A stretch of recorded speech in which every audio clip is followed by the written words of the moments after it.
Chanudu makutuna thoknaba kanna hotnari. Adubu tungdagi khoiraba yanglenda khongpangna gawrakhiba khanghaude. Khoirabadu Chanu makutu thadoktuna uptuna take. Naudu mamitu I kaba makha yengduna leirame. Chanu pirang ihauza naubu yengle. Nau masadu fanna changsinduna. Noisibu mapamsida nahitamba lairo. Natraga nupigi ajirakom thiba lakbro. Matung manao aigi Chanuda namit hangkana yengaba. Aina nang kaidugyango. Khoirabadu changsilaktuna. Nupi se nanga kari mari thoknage. Nangna du naril dingkhai ngang duba. Ibani gi mari haigadoriba noibu kanano. Poihei kuba kuduna. Wonderful. Si nupi sidi ingbaga male yam thin naibe wani ne. Khoirabadu usitana. Naire kaino. Chanuda yengduna. Aikhoisu standby thambiba yagadro. Ngaizage ne. Chanudu kaisu kumba ngamde. Nauna kaidaurakani khanbada masado nikli. Now khoirababu laktana ille. Maphamse mahi tamphamni. Aina wakhal phathaba ngamdradine. Afaba oiroiko. Khoirabadu nokfet tauraga. Dialogue fau he manai ne. Nakchep ki hero duga. Ibema nangbu nupa kamai sunge. Now khangba ngamlaktana khoirabagi nakchepta kinna thenjile. He, hui, aina hinglingai matamdane. Chanugi maramda nattaba wanganglaba. Ai mi hatpa phau ngamni khango. Sauna makutu thangatuna. Chanu naugi makutu farai. Mi khara laknaba ubada poiheidu. Bye, chatse. Khoirabadu sauna. Mado, nangi heroine duda hango. Magi thamoidane kana lai haibado. Numituda nupaduna haikiba wahaido hangune. Wa makha taramda jatki. Now sauna masadu fanduna lepli. Chanu ki tiki room konjal nikna. Danao. Naudu kaishu kumde. Amuksu Danao. Kaino. Hauziki mi singduna hairamnido kaino. Chanu kumfam khangda tumina lai. Now masadu fathaduna. Chanu, ai hena sawalakano. Kaino moi hairamido. Chanu tablak wari singdu lirame. Naudu waruna. Oh, aduga haujik fauba. Aingonda haidribani ne. Ah, Danao. Ai Danao na saukini kanbagi haidabane.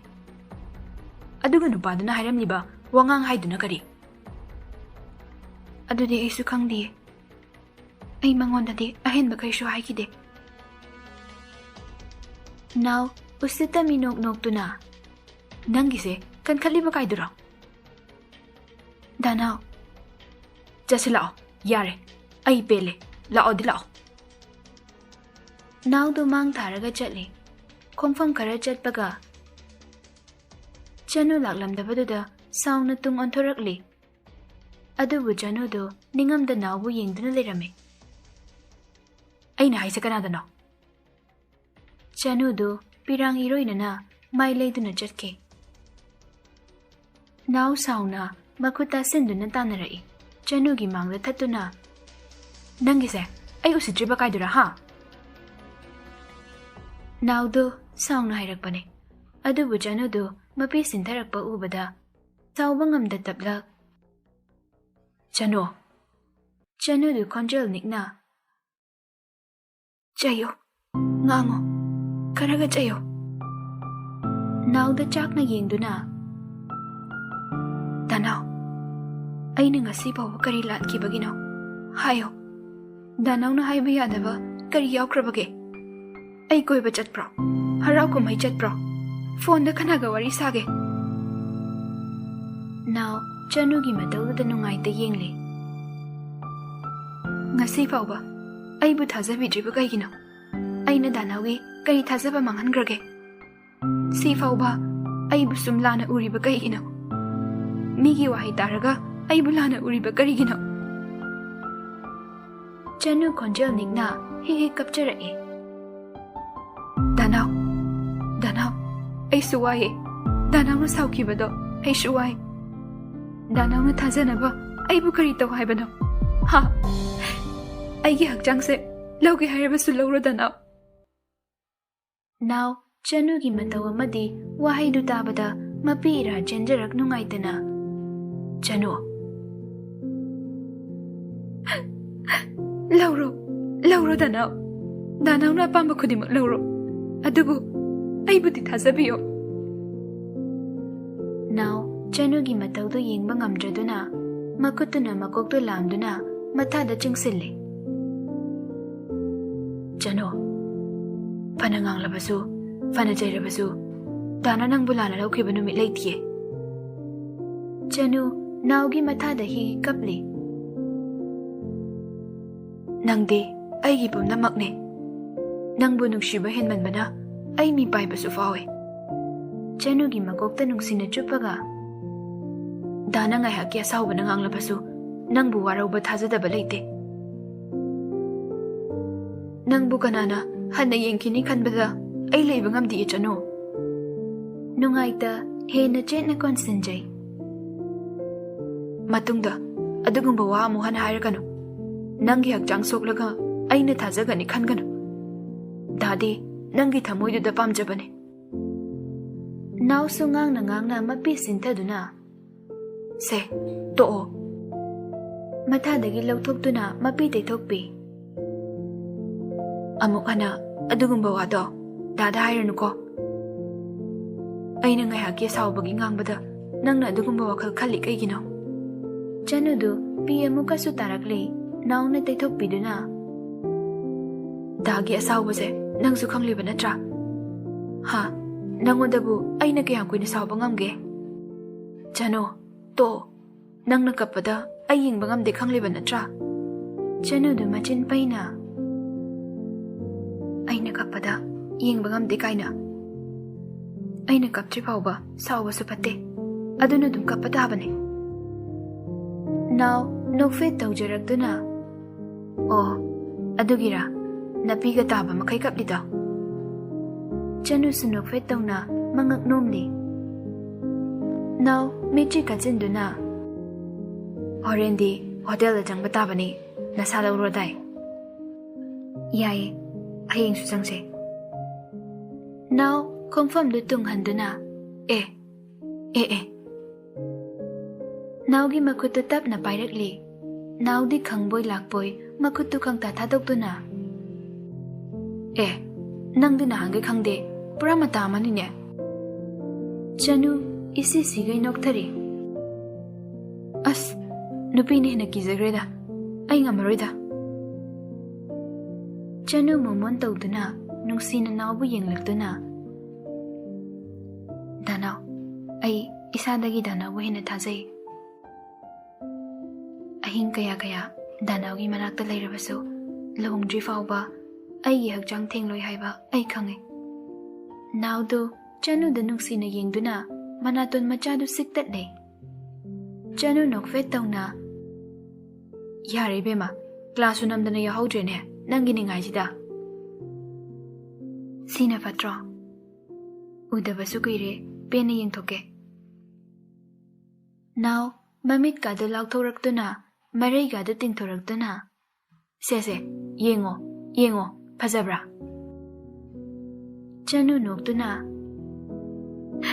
याम फजये नाकन अमदना चनु चंगलक्तबदा लेंबा लेफम खंगलमदे सुनीलना इबो नंगा कादु टेकपा तारेने क्लासु याउदे bye चनु दुबु मसा ngamdraba jalo ngamdragabu college lakadro lemba mathwai waja thamoi nungda chanu nangi maithungda takiba mami dubu karino kaidoba yaurabano nangbo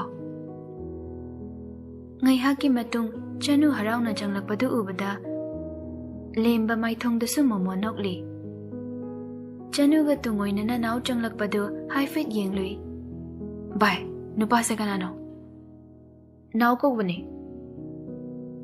numidangi matamni lemba chak thongna chanu ki saktam lacha maithongda momo nokli Tasengna ai chanuda pungau ngau ba haibado oire ko.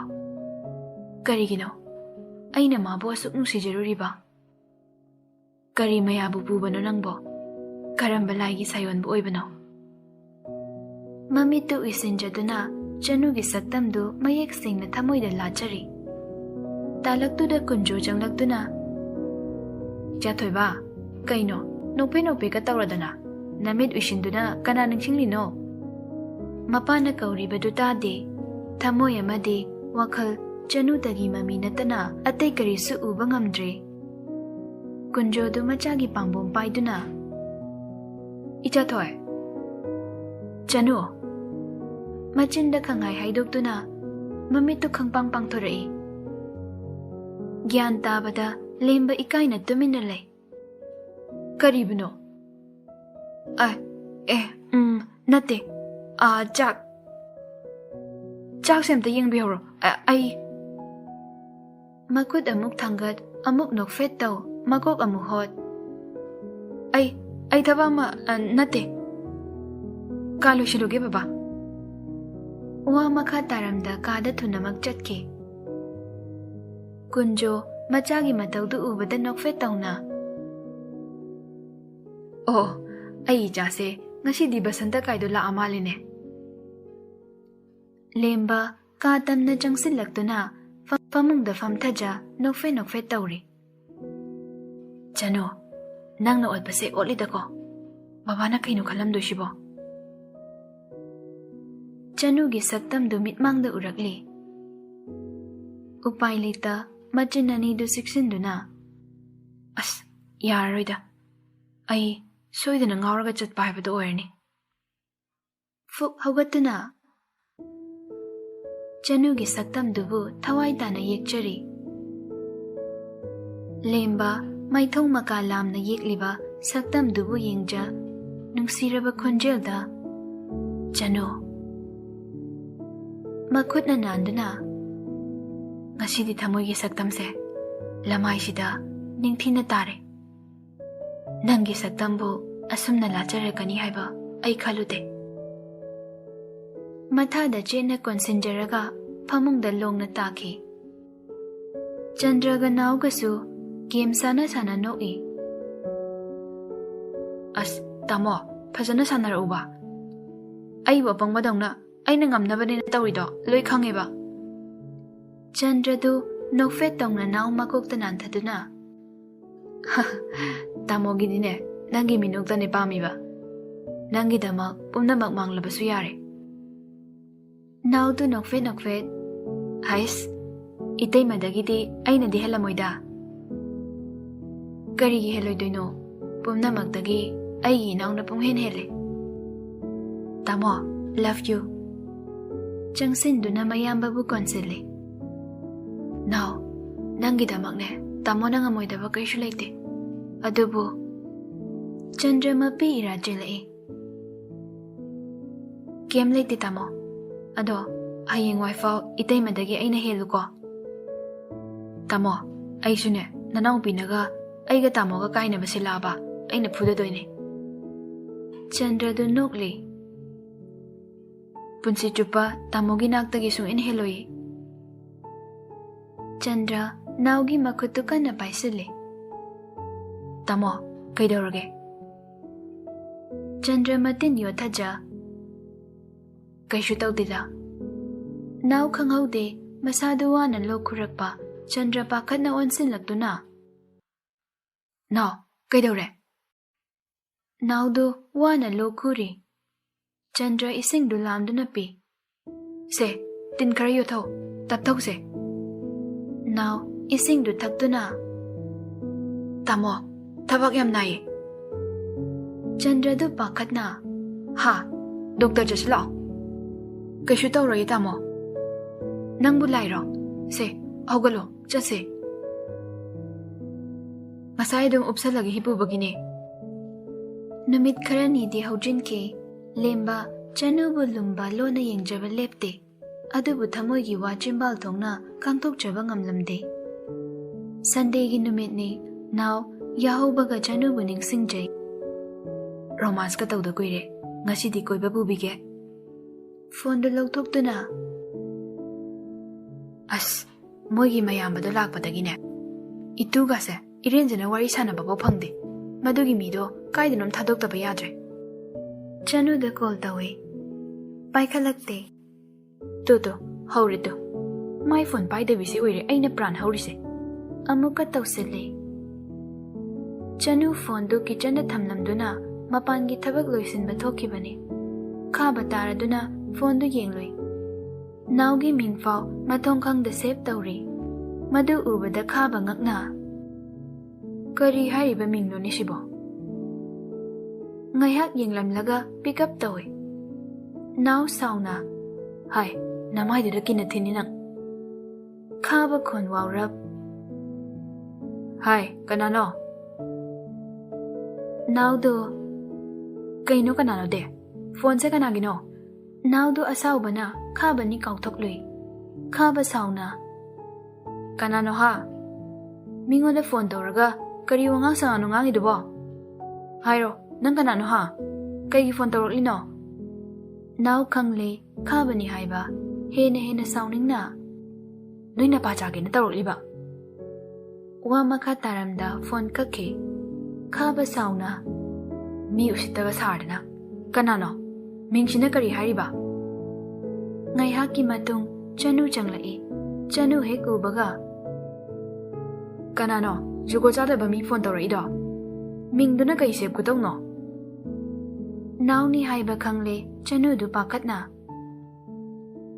ꯑꯩꯁꯨ ꯈꯪꯗꯦ ꯀꯩ ꯍꯥꯏꯔꯛꯂꯤꯅꯣ ꯃꯃꯥ ꯃꯄꯥꯅ ꯋꯥꯉꯥꯡ ꯇꯝꯕꯤꯗꯕ ꯃꯆꯥ ꯑꯣꯏꯔꯝꯅꯤ ꯎꯁꯤꯠꯇꯕ ꯃꯈꯥ ꯇꯥꯔꯝꯗ ꯊꯣꯛꯈꯤ ꯆꯅꯨ ꯐꯣꯟꯗꯨ ꯄꯥꯏꯗꯨꯅ ꯀꯥꯗ ꯆꯦꯟꯁꯤꯜꯂꯛꯏ ꯀꯩꯅꯣ ꯃꯥꯅ ꯍꯥꯏꯔꯝꯗꯣꯏꯁꯤꯕ ꯇꯥꯃꯣ ꯑꯩꯗꯤꯅꯦ ꯃꯁꯤ ꯅꯨꯄꯥꯁꯦ ꯅꯥꯎꯗ ꯀꯣꯜ ꯇꯧꯏ ꯗꯅꯥꯎ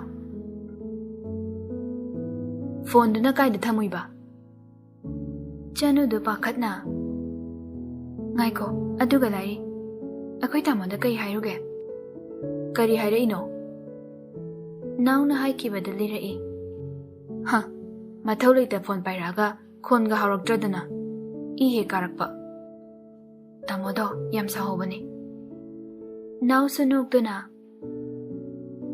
ꯑꯩꯁꯨ ꯀꯗꯣꯝꯗꯒꯤ ꯃꯤꯍꯨꯟꯅꯣ ꯈꯪꯗꯦ ꯑꯗꯣ ꯍꯣꯔꯦꯟꯗꯤ ꯀꯣꯏꯕ ꯆꯠꯂꯨꯁꯦ ꯁꯟꯗꯦꯁꯤꯗ ꯁꯟꯗꯦ ꯑꯣꯏꯕꯒꯤꯅꯦ ꯍꯥꯏꯁꯦ ꯀꯩ ꯑꯃꯨꯛ ꯇꯧꯔꯒꯦ ꯇꯥꯃꯣꯗ ꯀꯔꯤ ꯍꯥꯏꯗꯣꯏꯅꯣ ꯇꯣ ꯁꯤꯗꯒꯤ ꯑꯗꯨꯝ ꯍꯧꯔꯦꯗꯣ ꯏ ꯀꯥꯕꯁꯦ ꯅꯪꯕꯨ ꯑꯉꯥꯡꯂꯣ ꯍꯥ ꯇꯟꯖꯥꯗꯨꯗ ꯈꯥꯕ ꯃꯆꯟꯕꯨ ꯀꯧꯔꯛꯏ ꯇꯥꯃꯣꯅ ꯀꯧꯔꯦ ꯑꯩ ꯊꯝꯃꯒꯦ ꯊꯝꯕ ꯌꯥꯔꯣꯏ ꯄꯥꯏꯔꯒ ꯆꯠꯂꯣ ꯅꯪ ꯊꯣꯛꯄ ꯍꯥꯏꯗ꯭ꯔꯣ ꯑꯁ ꯅꯪꯁꯤꯗꯤ ꯆꯠꯇ꯭ꯔꯤꯕ ꯆꯅꯨꯗꯨ ꯎꯄꯥꯏ ꯂꯩꯇ ꯁꯨꯒꯠꯇꯨꯅ ꯐꯣꯟꯗꯨ ꯄꯥꯏꯔꯒ ꯆꯠꯂꯤ ꯀꯩ ꯍꯥꯏꯒꯦ ꯇꯥꯃꯣ ꯍꯥꯏ ꯅꯣꯏꯗ ꯕꯤꯀꯥꯁ ꯍꯣꯏ ꯂꯥꯛꯀꯅꯤ ꯍꯥꯏꯕꯅꯤ ꯆꯥꯛꯇꯣ ꯊꯣꯡꯉꯝꯃꯣ ꯑꯩ ꯉꯥꯅꯨ ꯂꯩꯔꯨꯒꯦ ꯅꯥꯎꯗꯨ ꯋꯥꯍꯩꯗꯨ ꯇꯥꯕꯗ ꯁꯥꯎꯅꯤꯡꯕꯗ ꯂꯣꯏꯈꯤ ꯇꯥꯃꯣ ꯑꯩ ꯊꯕꯛ ꯀꯩꯅꯣ ꯁꯟꯗꯦꯁꯤꯗ ꯔꯤꯅꯥ ꯍꯣꯏꯒ ꯊꯕꯛ ꯑꯃ ꯆꯠꯀꯗꯕ ꯂꯩ ꯂꯥꯛꯇꯧꯔꯤꯕ ꯃꯌꯥꯝꯗꯣ ꯑꯩꯅ ꯇꯧꯒꯗ꯭ꯔꯣ ꯑꯗꯒꯤ ꯕꯤꯀꯥꯁꯅꯁꯨ ꯅꯪꯒꯤ ꯄꯣꯠꯆꯩ ꯈꯔ ꯂꯩꯔꯛꯑꯦ ꯍꯥꯏꯕꯅꯦ ꯊꯦꯝꯕꯤꯁꯨ ꯌꯥꯎꯔꯛꯀꯅꯤ ꯑꯉꯥꯡꯗꯣ ꯅꯪ ꯌꯥꯎꯗ꯭ꯔꯗꯤ ꯅꯨꯡꯉꯥꯏꯒꯗ꯭ꯔꯣ ꯆꯥꯛꯇꯨꯝ ꯊꯣꯡꯒꯠꯂꯝꯃꯣ ꯈꯥꯕ ꯍꯦꯛ ꯊꯣꯛꯈꯤꯕꯒ ꯗꯅꯥꯎ ꯅꯨꯄꯥ ꯅꯍꯥ ꯂꯥꯛꯑꯒ ꯅꯣꯏ ꯈꯥꯕꯗꯣ ꯀꯣꯛ ꯆꯥꯛꯄ꯭ꯔꯣ ꯃꯆꯟꯅꯨꯄꯤ ꯂꯩꯔꯒ ꯅꯨꯄꯥ ꯄꯨꯁꯤꯜꯂꯒ ꯆꯥꯛ ꯆꯥꯗꯣꯏꯕ ꯌꯥꯝ ꯊꯨꯅ ꯊꯣꯛꯂꯛꯑꯣ ꯗꯥ ꯕꯤꯀꯥꯁꯇꯣ ꯑꯩꯈꯣꯏꯒ ꯃꯔꯤ ꯊꯣꯛꯅꯕꯅꯦ ꯊꯦꯝꯕꯤꯗꯣ ꯏꯃꯥꯟꯅꯕꯤꯅꯦ ꯗꯅꯥꯎ ꯅꯪ ꯁꯥꯎꯔꯅꯨ ꯑꯩ ꯌꯥꯔꯣꯏꯌꯦ ꯌꯥꯔꯦ ꯒꯨꯗ ꯅꯥꯏꯠ ꯐꯣꯟꯗꯨ ꯄꯠ ꯀꯛꯈꯤ ꯆꯅꯨꯗꯨ ꯅꯨꯡꯉꯥꯏꯇ ꯐꯣꯟꯗꯨ ꯍꯟꯗꯨꯅ ꯇꯧꯏ ꯑꯣꯐ ꯂꯩꯔꯕꯗ ꯎꯄꯥꯏ ꯂꯩꯇ ꯆꯥꯛ ꯊꯥꯡꯒꯠꯂꯤ ꯅꯥꯎ ꯅꯨꯃꯤꯠꯇꯨꯃ ꯐꯣꯟꯗꯨ ꯍꯥꯡꯗꯦ ꯆꯅꯨ ꯎꯄꯥꯏ ꯂꯩꯇ ꯐꯃꯨꯡꯗ ꯍꯤꯞꯆꯔꯤ ꯑꯩꯗꯤꯕꯀꯣ ꯁꯤꯅꯤꯡꯕ ꯑꯃ ꯌꯥꯎꯋꯦ ꯍꯥꯏꯁꯤꯅꯤ ꯅꯥꯎ ꯁꯥꯎꯅ ꯐꯝꯗꯨꯅ ꯂꯩꯕꯗꯨ ꯎꯕꯗ ꯆꯟꯗ꯭ꯔ ꯅꯥꯎ ꯀꯩꯗꯧꯔꯒꯦ ꯃꯆꯟꯅꯨꯄꯤ ꯂꯩꯁꯥꯕꯤ ꯂꯩꯅ ꯃꯃꯥꯟꯅꯕ ꯄꯨꯁꯤꯜꯂꯒ ꯆꯥꯛ ꯆꯥꯕꯁꯤꯕꯨ ꯃꯀꯣꯛ ꯌꯥꯎꯗꯕ ꯅꯠꯇ꯭ꯔꯕ ꯑꯣ ꯑꯩꯒꯤ ꯏꯅꯥꯎꯅ ꯁꯨꯛꯇꯣꯛꯏꯁꯤꯗꯤ ꯃꯔꯝꯗꯣ ꯒ꯭ꯌꯥꯟ ꯇꯥꯔꯛꯑꯦ ꯈꯪꯅꯤ Mamangduda aina khut chinglaga pugeba. Sum henjila adine. Machandubu college faw matana thadokdeba. Ihe, machandu nungsibagi oirinine. Henmanle, paktabado oiraba. Luhongbada baw ma yawarokdoiraba. Wa ngang na naudu makok ngawraktuna mamittu khangoi uisale. Now, kaidore? Tamo, kokse nungaitiye. Chandra nungaita manawbu ngaktuna. Aina wakhal henjina khanjinganu haidro. Se, tumthaba themo, kaishu tawroi. Naudu wana khanglamlaga ngayhaki matung tumthake.